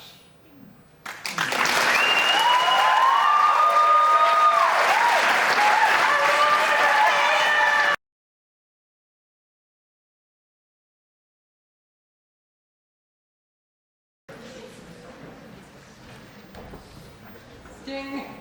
A message from a close friend. It says, fake Asian.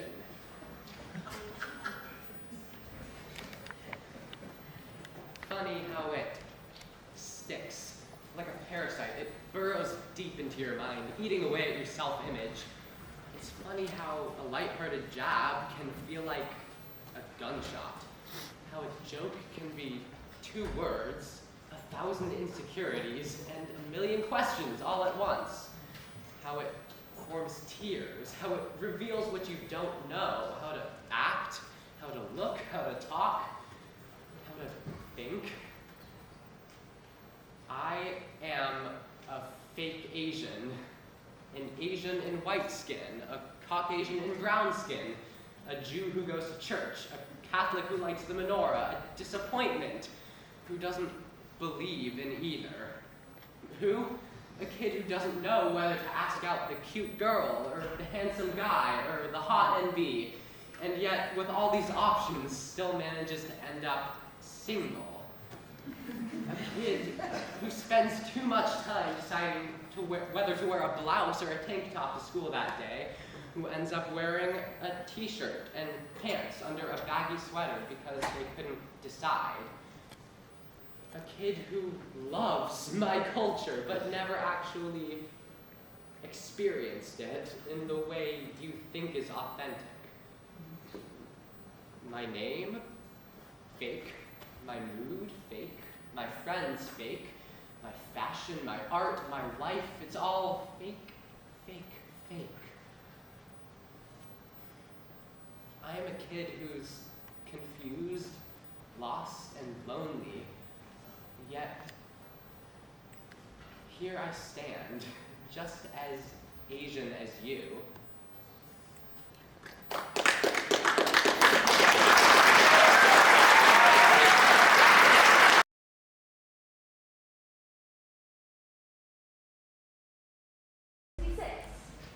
At 6 years old, you could get a library card. At 6, I didn't get my library card, but I did get wiggly teeth and panic attacks. At 6, I wanted to be 8. At 8, I would be in 2nd grade. I would be big. When I was 8, I wanted to be 10. 10 is double digits. 10 meant that I could sit in the front seat of the car and stay home alone for 2 whole hours at a time. When I was 11, my whole life changed. 11 was nothing like Harry Potter. There was no magic. There was dirty diapers to change and a screaming toddler to chase around. There was more panic attacks, this time accompanied by My Chemical Romance songs. 11 set. But 11 brought me my little brother. And my little brother is the reason that I've made it this far. When I was 11, I wanted to be 13. 13 has teen in it. 13 is a teenager. 13 is grown. When I was 14, I didn't think I'd make it to 16. Fuck, I didn't plan on making it to 16. I hated 14. At 14, I turned into someone that I don't recognize. At 14, I found solace in forgetting. I learned how to pack a bowl. I learned how to sneak food to the dog. I learned how not to get caught. And yet, at 14, I was, by definition, just a teenage girl. 14-year-old me, she had long, blue hair. She wore makeup. She kissed boys. Well, a boy. And she's a she. 14 is nothing but a memory of someone that I never want to be again. 15. 15 was full of regret. Regret that I trusted them with my heart and with my body. Regret that I got so used to rose-colored glasses that by the time I was 16, it was too late. Regret that I tried so hard to grow up so fast. Regret that I didn't stay 13 just a little longer. When I was 16, I could not wait to be 17. 17 is the age that all my favorite characters are, like Lady Bird and Heath Ledger in 10 Things I Hate About You. 17 means you're almost 18. You're almost an adult.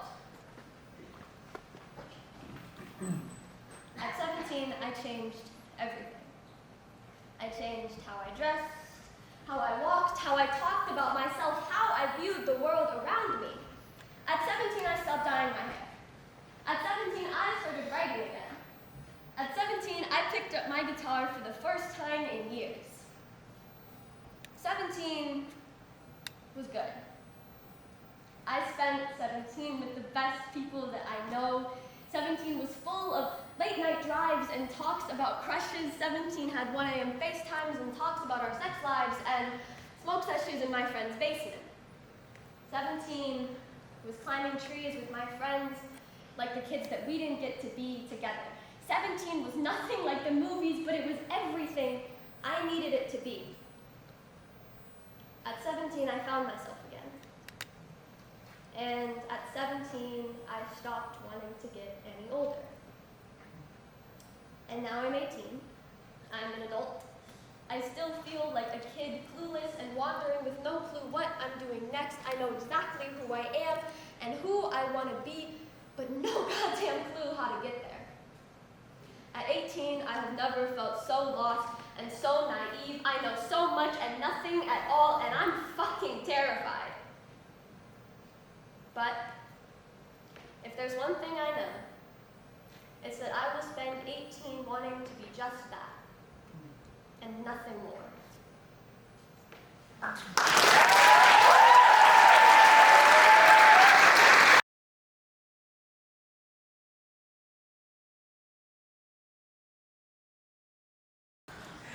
I feel like I'm watching everyone around me become who they're gonna be. And what I mean by that is sometimes the boy who sits next to me in English does this big grin, and I can see him making that same face at his kids in 20 years. And sometimes when a friend is driving, I look at the steering wheel and imagine their hands just a little more weathered, with a tattoo or two, driving across the country with a boyfriend after college. And sometimes I see this girl in the hallway with her distinct little bounce, and suddenly she's without a backpack in some faraway city off to her grown-up job. Do you see what I mean? That little by little, everyone's becoming who they're gonna be. Yeah. Freshman year, I wasn't thinking about any of that. I was too focused on worrying about what everyone else thought of me. Sophomore year, I was just trying to figure out where to fit in. Last year, it felt like we were preparing for our future. taking the classes and getting the grades that would somehow sort us into all the schools we wanted. And now, high school is coming to an end. As I look around at my friends, my classmates, they're all turning into someone. But it's hard to see myself that way. I feel like I have no idea what I'm doing. I mean, who decided how we became? How much of my freshman self is still in me, and what's the rest made of? How do I know if I'm doing it right? Not right like in a college way, not right like best to someone else. I mean, how do I know if I'm doing it right? I don't even know what right is. I guess it doesn't exist. Maybe that's what's scary. You know what's scary? A push.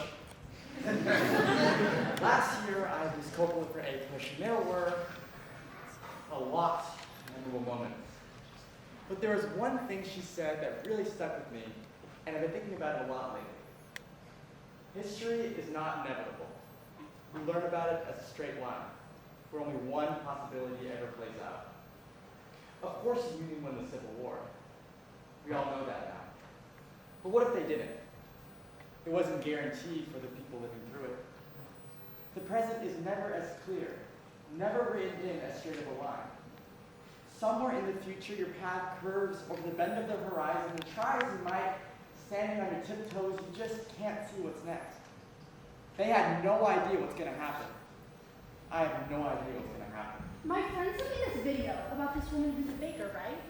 So she had this idea that everyone left little clues as a kid about what they were going to become as an adult. She secretly made cookies every time her parents went out, so of course she was going to be a baker.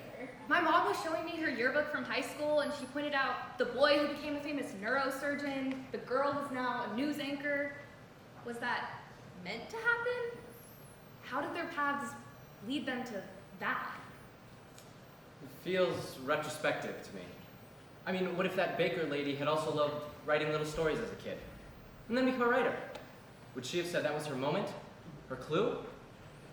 It's easy to look back on history and see it as inevitable. It's meant to happen, a straight line. But it's harder when you're making it. Yeah, sometimes I look at my parents and I wonder if there was a different path they could have taken that would have turned out better. I mean, I know they love me and I think that they're happy, but what about the infinite number of other possibilities that could have happened? The future in itself has never felt so demanding. Change is inevitable. But this path that led us to the community that we've become is one that I didn't overthink at all. I simply reached for the canvas and painted what is ever so attainable. I really have no idea what this next chapter of my life is going to look like. And maybe I'm getting closer to being okay with that.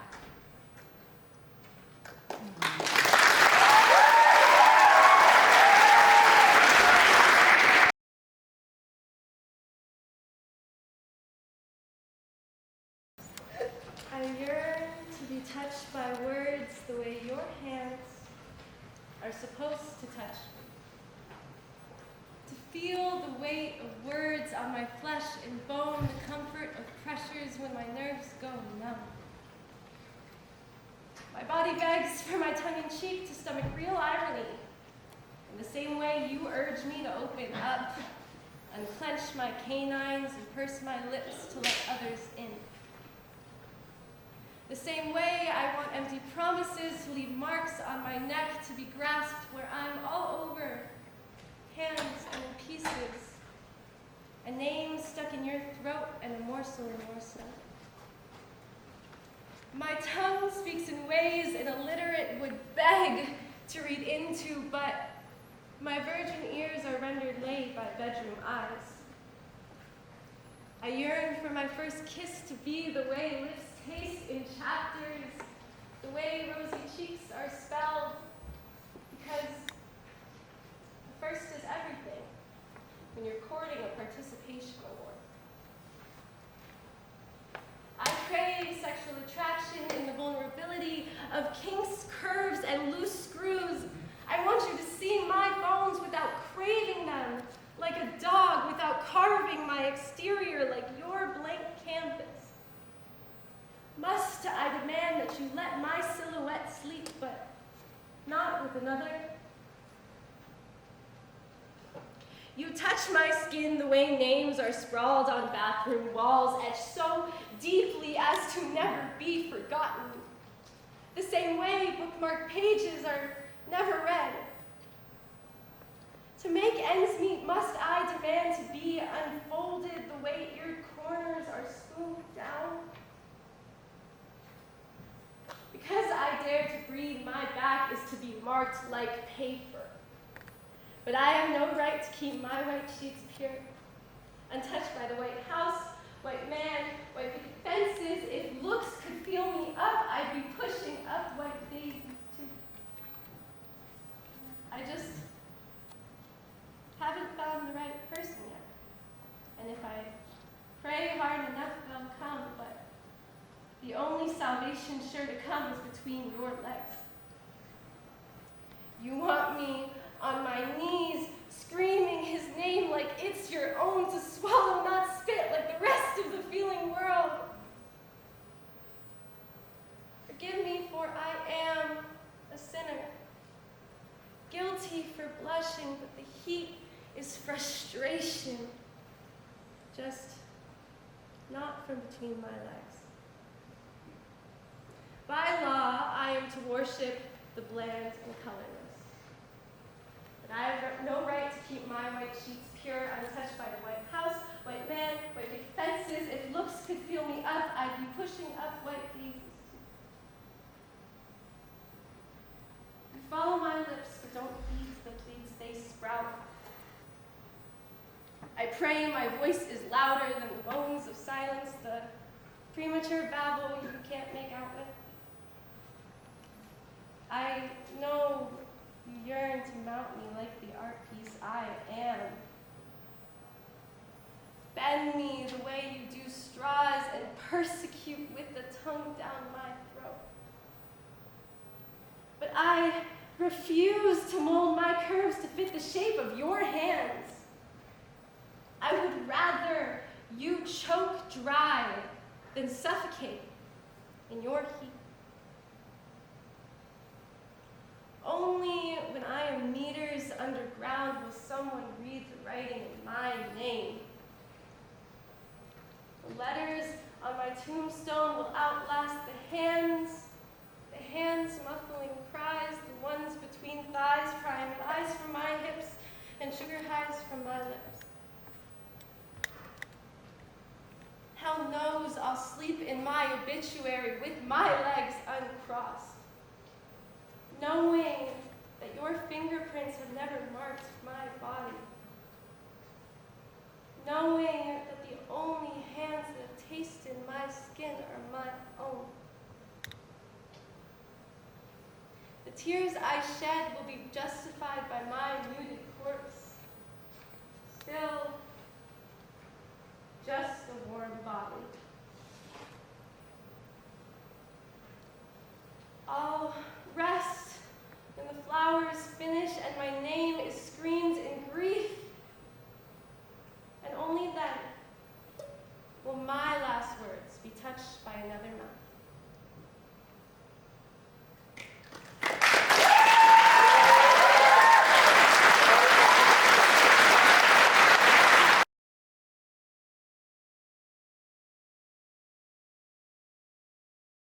By lampside light, an electronic hum in the background, and your head, bigger now, on my shoulder.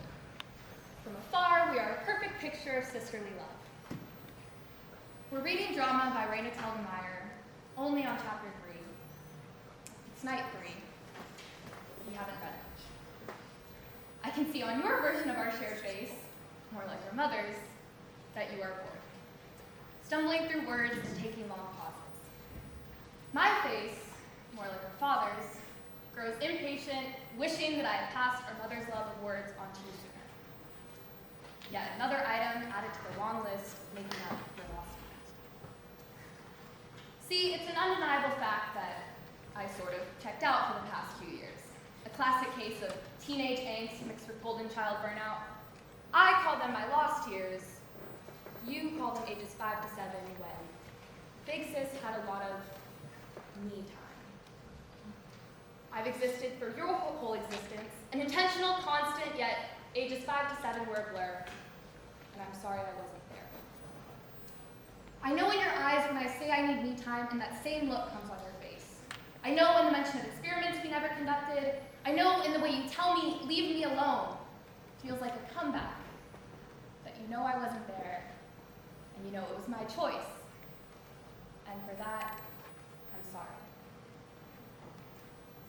Melancholy, you read out loud, and I'm surprised and proud and melancholy because when did you learn that word? And so much more. That was a great reading, I say, because I want to encourage you. I want you to know that you're loved. Because when you say I don't love you, and you don't even feel like I like you, that is my biggest regret. And I feel like I failed you. And maybe I did. Like, maybe I wasn't meant for the role. I'm not good with kids, a lesson I learned at age 9 when you were born.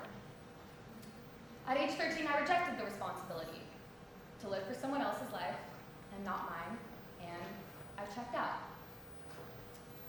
Then at age 16, when the proximity of the end of youth dawned on me and time became a precious commodity, I realized I had wasted mine.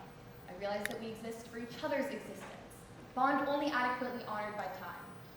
That when I was 6 and begged for you, and when you came at age 9, that I was meant to help you become all the best parts of me and stay far away from the worst. That I am here for you, and you are here for me, and that every second left counted. So, do you want to read another chapter?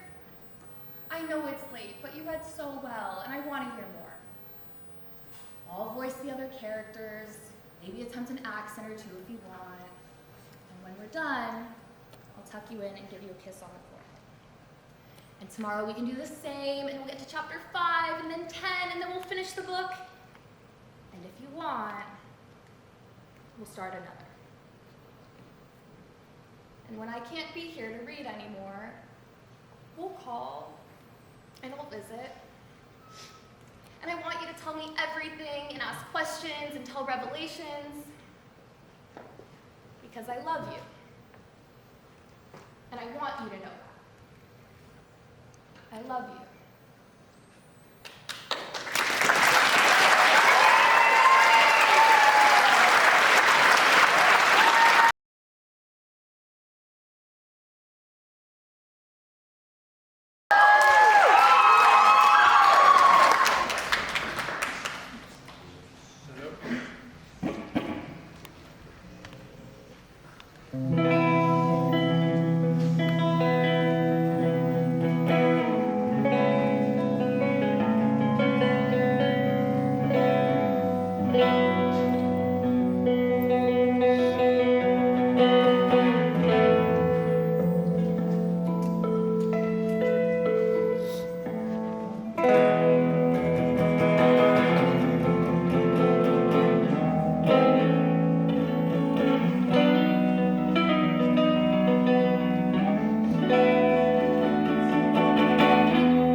her I rest, as the wind shakes the trees through different seasons. Spring, summer, autumn, winter. A cycle, repeating, predictable. Spring, summer, autumn, winter. Tradition, until change. To make a difference, you must disrupt. To see yourself, you must make a place for all people. Is it better to truly hurt or to live a lie? A community. Our community. Where I feel safe enough to express emotions I have the words for and find words for emotions I can't yet express. Where I can show up as my true self and create strong bonds. Where I feel less alone, knowing that my experience is one felt by many. Where I learned how diverse and complex the experiences at Berkeley High are. Sitting in a jelly bean-shaped circle, recounting the ups and downs of late, through beaming smiles and teary eyes. Knowing you can share anything because this is your family. Where I feel empathetic, Less alone and compassionate. Conversations that only end when our eyes can't stay open any longer. Late into the night we talk, covering everything from prom fits to our futures. Where we can share our unique identities and experiences. Learning about each other's lives as we unpack the stories we are entrusted with. Emotional roller coasters to nail down the right tone. Bubbling laughter as we figure out just where to stand. Where we build compassion for ourselves and others. Taking turns on the swings, going down tiny slides, sitting on a playground before walking to frozen yogurt. Being kids again and making a bunch of ridiculous choices with a bunch of ridiculous people. And where we feel at home. This community. It means seeing the power of such real stories being shared and feeling so honored that I get to do the same. It means having somewhere to work through and talk about things I haven't felt safe enough to share in other places. It means seeing the larger picture of the struggles and joys in our broader community. Asking about crushes. Can you at least tell us what small school they're in? Listening to friend drama, sharing about families, and gossiping about teachers. It means wanting to learn anything and everything about each other. Because we truly care. It means giving and receiving support to overcome our hills or mountains. Singing hallelujah at the top of our lungs just past midnight, then waking up to the melodic tune of Raindrops on roses and whispers on kittens. It means talking to someone like they're a friend from the start. And eventually, it's true. Voicing our love and appreciation for one another as tears dance down our faces. It means seeing someone in a new light, seeing a side of them that isn't usually present. A cacophony of waves crashing onto the shore, intertwining with the melody of the guitar as we held together, soaking in the same energy. It means singing in the hall. It means dancing in the kitchen. It means nostalgia that hasn't even happened yet. Knowing this time will come to an end, but we'll always have our love for each other. And we know our story will carry on.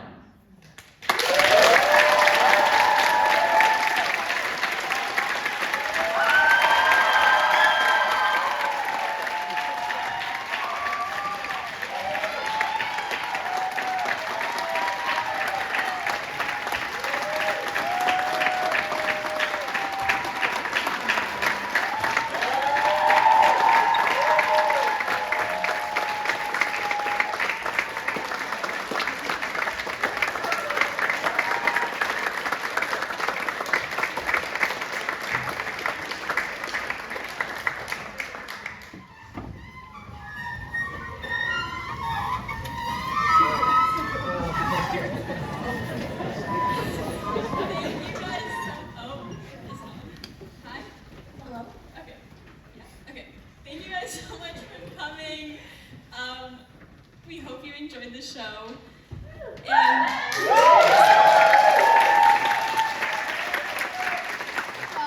Please take all of your belongings and exit the theater. We'll meet you all outside. Yeah, thank you all so much for coming to see this show. It was great.